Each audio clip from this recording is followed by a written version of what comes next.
is the day you start your test. I want to just do a really simple, quick look at a couple of statistics problems, maybe. A couple geometry problems too.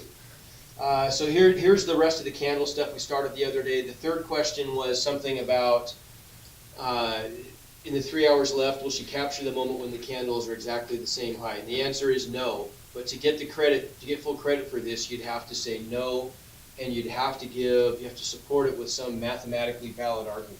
Okay, what would that be? Well, you could do it this way. You could just use your table and say after up through 3 hours, the candle type A, if you include this table, candle type A is still taller than candle type B, so she wouldn't have observed the time when they were the same height yet when they switch over, right?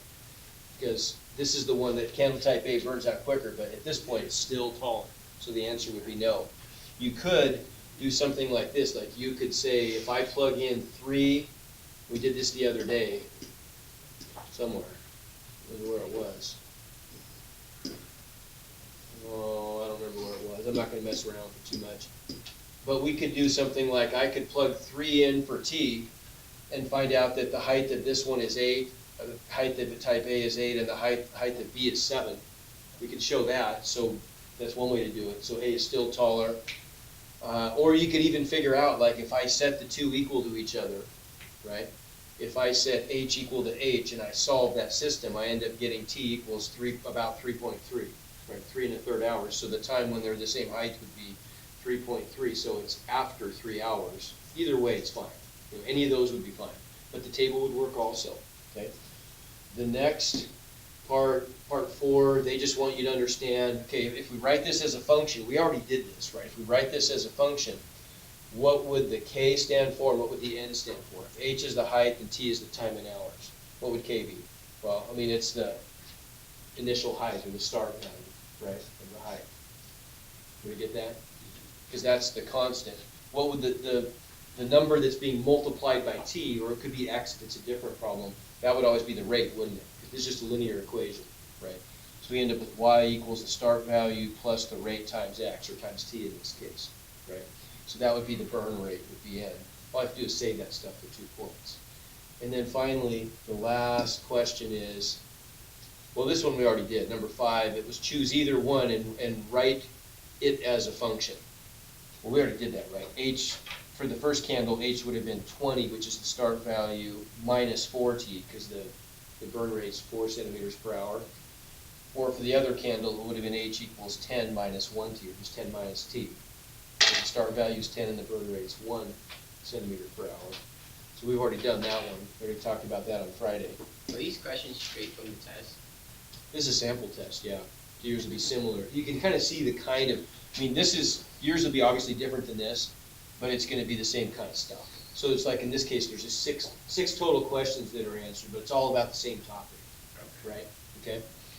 And then finally, the last one is design a candle that's going to burn. Design two candles that will burn for exactly 8 hours. Pick the start value and the burn rate. There's a bunch of values you could pick. Like we could pick a start value of 16 and a burn rate of -2, right? Because then when T equals 8, you'd get 16 minus 16, right? Which would be 0, which is perfect. Or you could do start value is 8 and the burn rate is -1. Then you'd get H minus T, right? So when T is 8, you just get H, you get 8 minus 8, which would also be 0 after 8 hours. You get the idea, right? But if you want to look at this one, this is the one I was just telling you about. This is the practice performance task one, is this guy. Yep. And when it has multiple different steps like this, a more variable response, is it going to tell us that point rubric on that? No, it won't. It won't. But I just wanted to give you some idea how you're going to be graded on. Right. Okay. And I'll put all my notes are up here. So everything we do in class, all this stuff will be up online tonight. So if you want to look at that too, you can. Okay. All right. So now new stuff. Let's do a quick look at some statistics stuff. Really quick and easy. And this is stuff that you guys would have talked about like in middle school. We don't really talk about it in high school. Okay, we just do it all in middle school. So we've got this situation, and they want you to know for these 3 things, standard deviation, median, and mean, based on this situation, is each one going to increase, decrease, or can you not determine it? Okay, so Michael took 12 tests in his math class. His lowest test score was a 78. His highest test score was a 98. Right, so his range was only 20, between 78 and 98 on all 12 tests. But then, unfortunately, his 13th test, he bombed it. He got a 64. Right. The important thing is that's outside of the range of his other test values. Right, it's lower. It could be higher in a different question, but it's lower than all of his other test values were. Okay. So how's that going to impact things? Well, it's pretty obvious how it's going to impact the mean, isn't it? Isn't it going to make his average lower? Yeah, it's going to decrease. That's pretty obvious. It's going to decrease his mean, isn't it? Right. So that one you got. What about the median, though? Okay, the median's a little tricky. Remember, the median is always the middle value. If I line up all the data in increasing order, it's going to be whatever the middle value is of all that data in order, right? That's the median, okay? So in this case, we don't know, do we? Right? We don't know what's going to happen. If I add another value at the bottom of this, well, it's going to scoot the one over from the middle value one to the left. But you don't know how many of that particular test score he got. He might have ended up getting like a 78 and a 98, and then all the rest of them were, what's halfway between that, 88. Right? Maybe all his other test scores were 88 the whole way through. You don't know, right? In which case you'd have 78 and then 88, 88, a whole bunch of 88s and then a 98 at the top. Yep. How do you do mean here? Mean is just the average. You just add them up and divide by the number of data points, right? So just regular old average, okay? In that case, though, by scooting it one over to the left didn't change the actual number value, did it? Because they were all the same number. You see my point? So the median, unless you can see all the data, you can't really tell most of the time. Right? So for median, the answer would be you can't determine if it was decreased or not. It might have stayed the same. Okay? And then the last one is standard deviation. Well, standard deviation is really simple to understand. Okay? If you don't remember about standard deviation.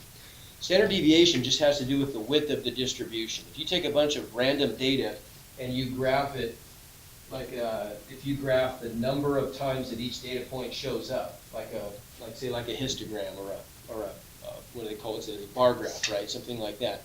You know that you're going to end up getting this bell-shaped curve. It's called a normal distribution. That doesn't matter, right? If all the data is very spread out, then the bell curve is going to be kind of a wide, short, kind of a flatter bell curve. If the data is really tightly packed around some middle value, then you get this really narrow distribution, really tall, narrow distribution, right? So anytime, what the standard deviation does is it essentially measures the width of the bell curve.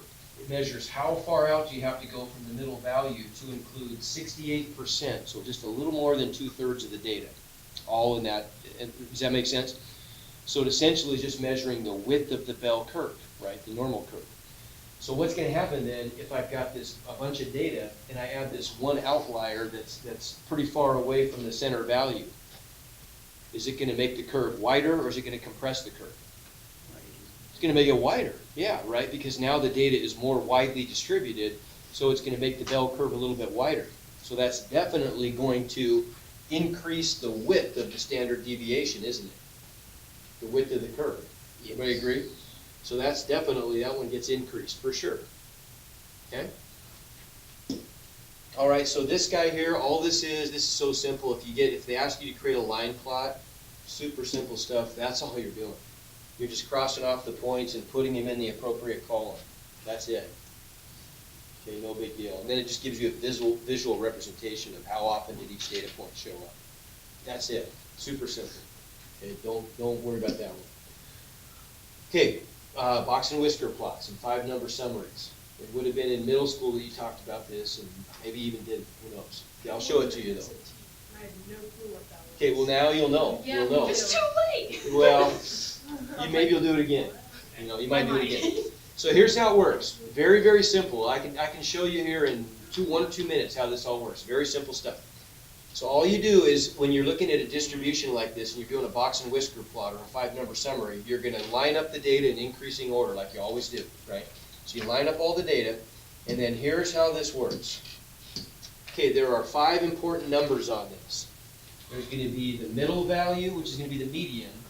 That's the very center of the box. The edges of the box are going to be what we call the lower quartile or the first quartile. in the upper quartile or the third quartile. Either way, it doesn't matter. They use different language, they mean the same thing. If they say lower quartile, same thing as first quartile. Upper quartile, same thing as third quartile. Same thing. Those values go at the edges, the left edge of the box and the right edge of the box, and then the minimum, the very lowest value of all, goes at the edge of the left whisker, and the very maximum value goes at the right edge of the right whisker, upper edge of the right whisker, okay? So when we do this, the median, the middle value in this case is 70, right? So you know right away that you're gonna get 70 goes there. Okay, notice that's at 7. Okay, then here's what you do for the rest of it. You ignore the median value and you break the rest of the data up into an upper group and a lower group, not counting the median. Okay, just everything above the median, below the median. Okay, so above the median, notice that I've got a group of 1, 2, 3, 4, 5, 6, 7 data points. So in the upper group, I'm going to find the median of the upper group, and that becomes the upper quartile, or the third quartile. Okay? So that 75 becomes Q3.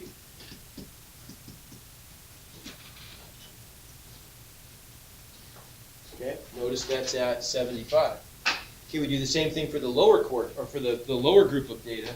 We take the median of the lower group, and that becomes Q1, or the lower quartile, and that's 62. And that's what goes right there, right? At 62. What's Okay. the purpose of the boxes? Well, the boxes are telling you what's the range from the Q1 to Q3. Okay. See what I'm saying? The very middle one is the median. Okay, this is the, and this tells you kind of like the, lower and upper quartile. And then the whiskers just tell you how far to the very edge of all your data.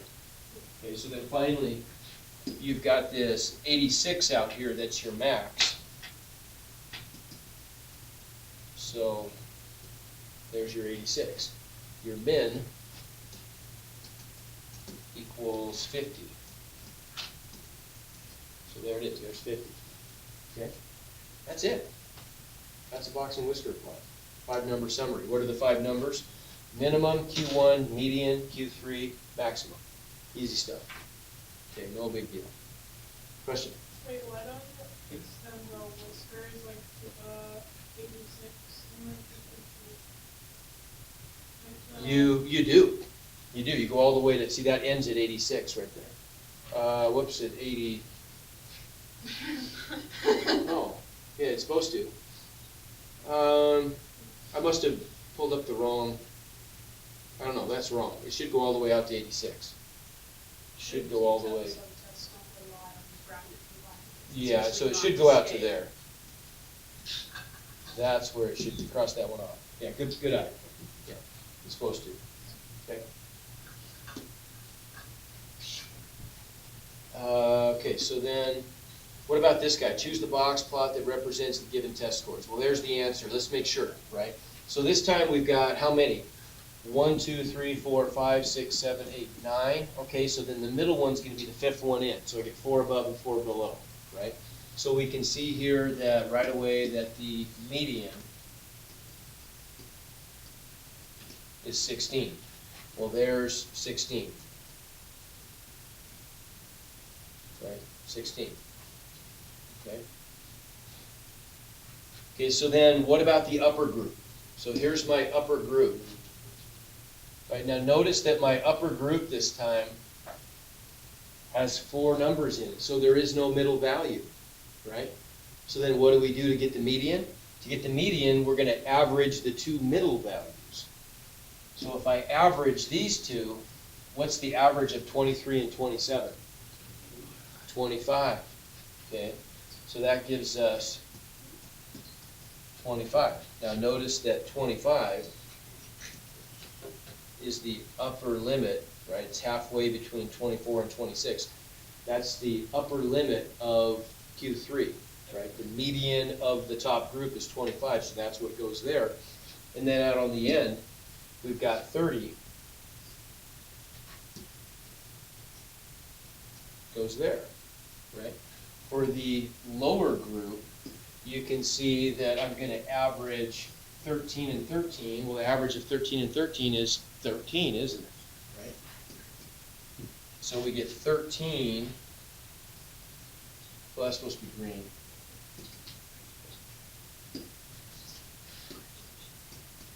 Right, so I'm getting 13, which makes sense. It's halfway between 12 and 14. And then finally, your minimum is 8. And there's 8. Is this what they're referencing when they, like, when you take a test and they say, like, or like your height and stuff, is that you're in the blank percentile? It is. What this is? Yep, exactly. So what this is the 0th percentile, that's the 25th percentile, that's the 50th percentile, 75th, and 100. Yep, that's what that means, exactly. Yep. Okay, so create a histogram. Histogram, super simple. Here's histogram. That's a histogram. Okay, here's the thing you need to know about histograms, though. Here's the part the only part that could be at all confusing on a histogram. So what does this mean? Like, if I say this says 40, that says 50, that says 60. So what that tells me is that the numbers that are going to go into, let's say, this group right here, the numbers that are going in there are going to be numbers that are greater than or equal to 50 and less than 60. Okay? Less than or not, but not equal to 60. If it's 60, it goes there. You get the idea? Okay? That can be a little confusing because sometimes that's the part where people have issues is if it's 50, where do I put it? Right? If it's 55, where do I put it? If it's 55, it goes in there. Okay? If it's 59, it goes in there. But if it's 60, it goes in there. Okay? See what I'm saying? Okay? So create history, and all you're going to do here is like we're going to notice that, for example, so we would want to find all the numbers here that are that 40 up through, but not including 50, right? So that would give us, there should be 2 of them, because look, it's too high in the histogram. It means there's 2 of those that fit that description. So let's see, there's a 40 and there's a 45. So there's the 2 of them that go in there, right? What about the ones that go in here? They'd have to be all the numbers from 50 up to, but not including 60, right? So we'd get a 50 and a 55. So there's 2 of those, right? What about all the numbers, what's another good color that'll work? Black. So what's all the numbers that would go in here? That'd be all the numbers 60 up to, but not including 70. So I should get 2 of those, and there's a 65 for a total of 3. You get the idea? But then the 70 would have to go in there. Okay? See what I'm saying? Okay? All right, so what about this one then? Use the histogram to determine which of the following statements must be true. Circle all that apply. The median of the data is 35. Well, if we keep track of, we've got to, first of all, to find the median, we have to know how many data points are there.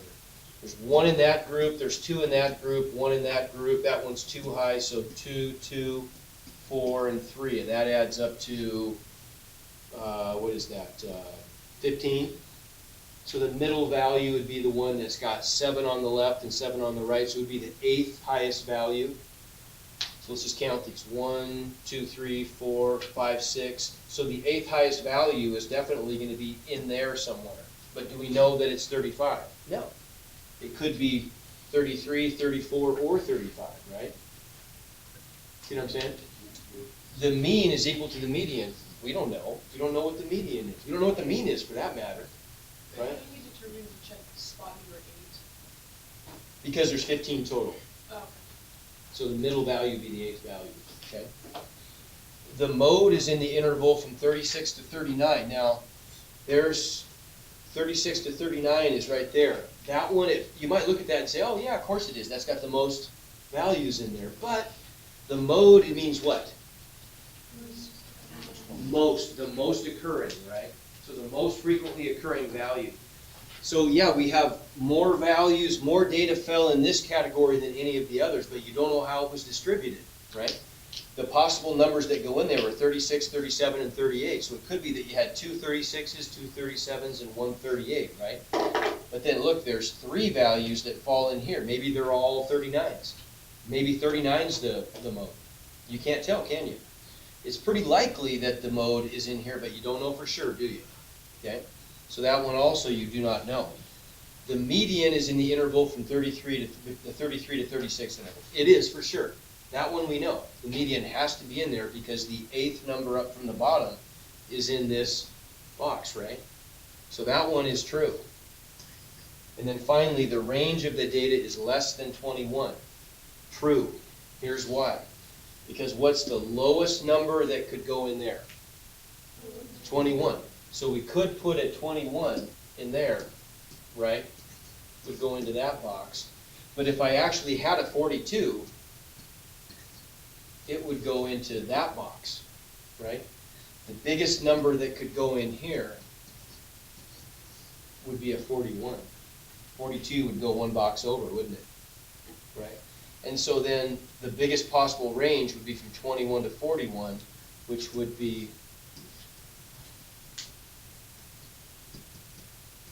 20, not 21. Okay, so this is true. Well, the graph stops at 42. It does, you're right. So why did we choose 42? Because if there were a 42, it couldn't go in this box, it would have to go in the next box over. Oh. Because this means all values up to but not including 42. Okay? So I see what you're Yeah, it's a little tricky, right? Yep. How is the rate less than 21 if 21 is the only box that we The range is how much of a spread is there. Maximum minus minimum. That's all it is. Okay? Okay, so what about this?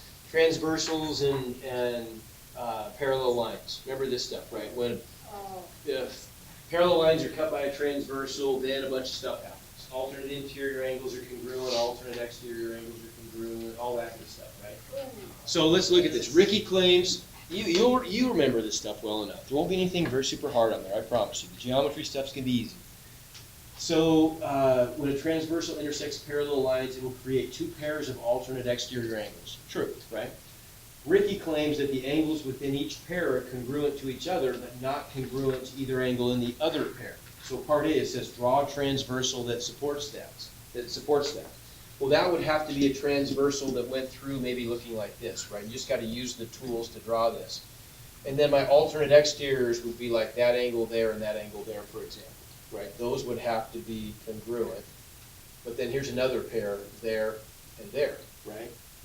Now those would also have to be congruent, but based on that picture, they're different angles, right? Each pair of alternate exteriors are different angles than the other, right? So each pair is congruent to itself, but not to the other pair. That supports what Ricky was saying. Now part B though, draw a transversal through the point that refutes Ricky's claim. Or select none if you can't do it. Can you draw a line through there where both pairs of alternate exterior angles are congruent to the other pair also? I mean, you can make them congruent to all of them. You can do like a straight line. You would. By that you mean a vertical line, right? So There that you go, counts. right? That works. Because then those two are congruent to each other, but they're also congruent to the other two, right? They're all right angles. There you go. See what you're looking at, something like that. Okay? Okay, what about something like this? I don't want to spend a lot of time on this, but this is a transformation problem. You might remember in geometry, they are pretty easy. Remember in geometry, there's three kinds of isometric transformations where everything, all the side lengths stay the same. You've got rotations, right, where you rotate something about some center. You've got translations where you slide something, or you've got reflections. Okay, but here's the thing about reflections. The thing you got to remember about this, the tricky part that they're going to try to trick you on, I can almost guarantee it, is going to be when you do a reflection, yes, all the measurements stay the same, but you end up getting a reversal of the direction you have to travel to go from A to B to C. To go to A to B to C, you would go counterclockwise. Over here, you would go clockwise. See what I'm saying? So even though the side lengths are all the same, they're mirror images, right? So if you want to do something like in this problem, where you want to take this big trapezoid up here at A, and you want to turn it into this little trapezoid down here at B somehow, well, notice that they're not mirror images, right?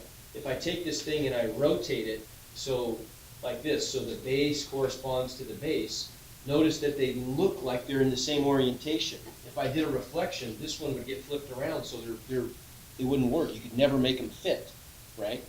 So you'd have to take reflections off of the table here. You'd have to use the other ones only.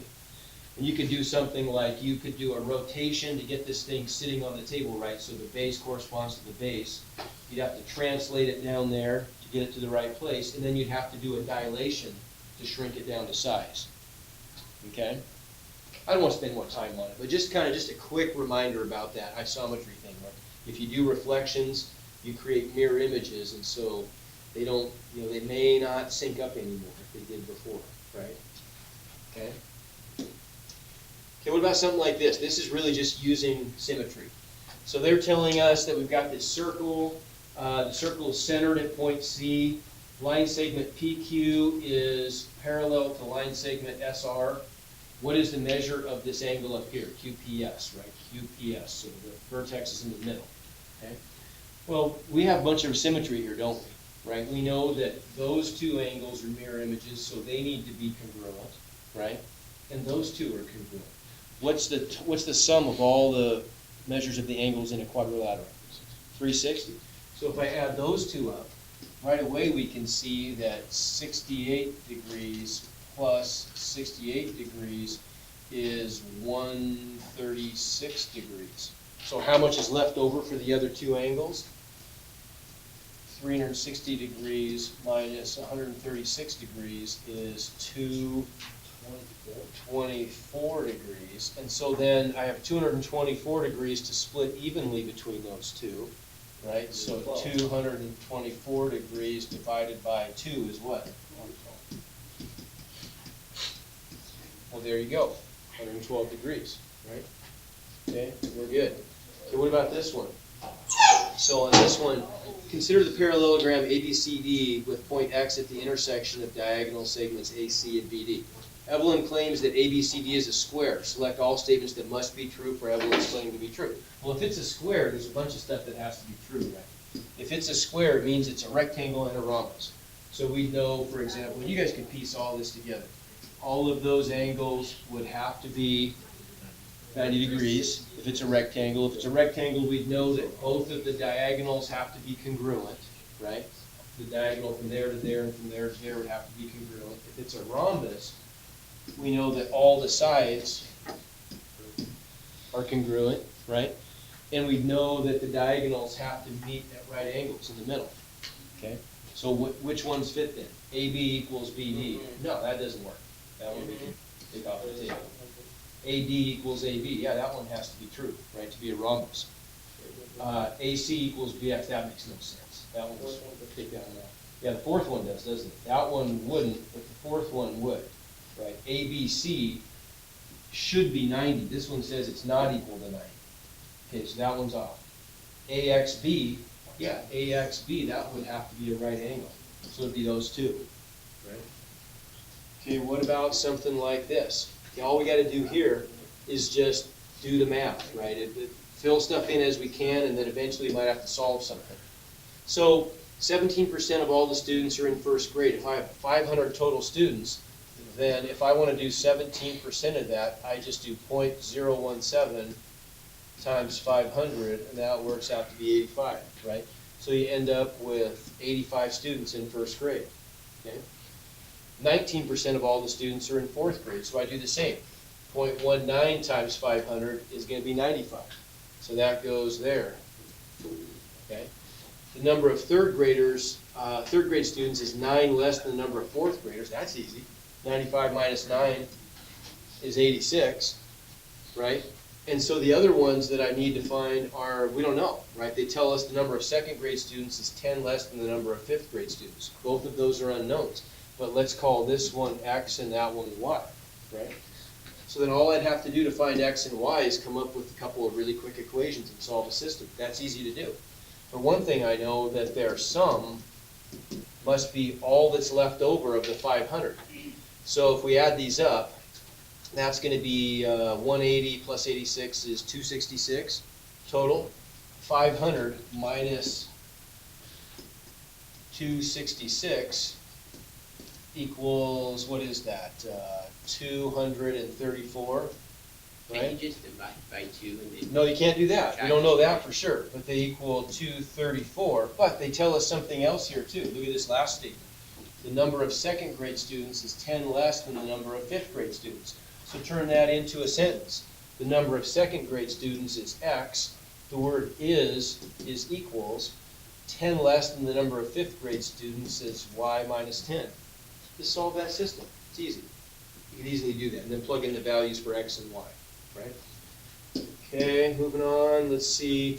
This is so simple. I'm just going to skip it. Just find the step where there's an error and then figure out what the answer should be. Piece of cake. Okay. How about something like this? Select all the equations that can be represented by a straight line. Okay, so what's that mean then? Straight line could be written in standard form, ax plus by equals c, where a, b, and c are just real numbers, right? There should be whole numbers.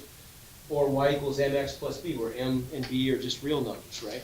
Anything that could be written that way is a line. What you can't do, you can never get a variable squared in a line. You can never get a variable on the bottom of a fraction. You can never get a product of numbers, right?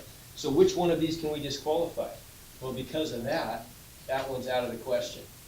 This one looks fine, doesn't it? That one could easily be a line, right? It is a line. None of the variables are being squared or multiplied by each other or in the bottom of fractions, right? That one's fine. Look at that. That one's being squared, so it's out. This one is fine. This one is fine if I just distribute. But look what happens here. If I distribute that x, I'm going to end up getting an x squared, so he's out, right? Okay. Okay, what about these? Last one. Then we'll just call her good here. We need to determine whether each, what's the solution? No solution, one solution, or infinitely many. Let's just do this one more. Even if the bell rings, let's just do this one more and then we'll get out of here. So what about these? Hang tight for just a second. This is the last one I really thought I got to do. So if we solve this, whoops. So we get, if we have, oh my gosh, this thing keeps wigging out of me. 5 over 20x equals 1 over 4x. If you have a proportion like this, fraction equal to fraction, what do? Cross multiply. Good, so if we cross multiply, we get 20x equals 20x. If I subtract 20x from both sides, I get 0 equals 0. What's that mean? Infinitely many. There you go. So this one goes infinitely many. What about this guy here? Well, can you already see that if I subtract the 3x to this side and subtract the 4 to that side, I'm just going to get x equals a number. One solution, for sure, right? That one's going to be one solution for sure. Now this one here, last one, bear with me. So this last one, we get square root of 2x plus 3 plus 6 equals 0. If I want to solve this thing, look what I get when I... You have to subtract 6 and then square root a negative number. There you go. Okay, so here's the deal. I'm going to get a negative 6. The square root could never equal a negative number. Now this is one where I'd have to square both sides, right, to undo the radical. But I don't even have to start, because I know that the output of a square root, the smallest it could be is 0. Square root of 0 is 0, but the square root of any positive number is positive. And so because of that, I know that this is going to be no real solution. Done. All right. Good work. All right. Get a good night's sleep tonight. Eat a good breakfast. I'm ready to go.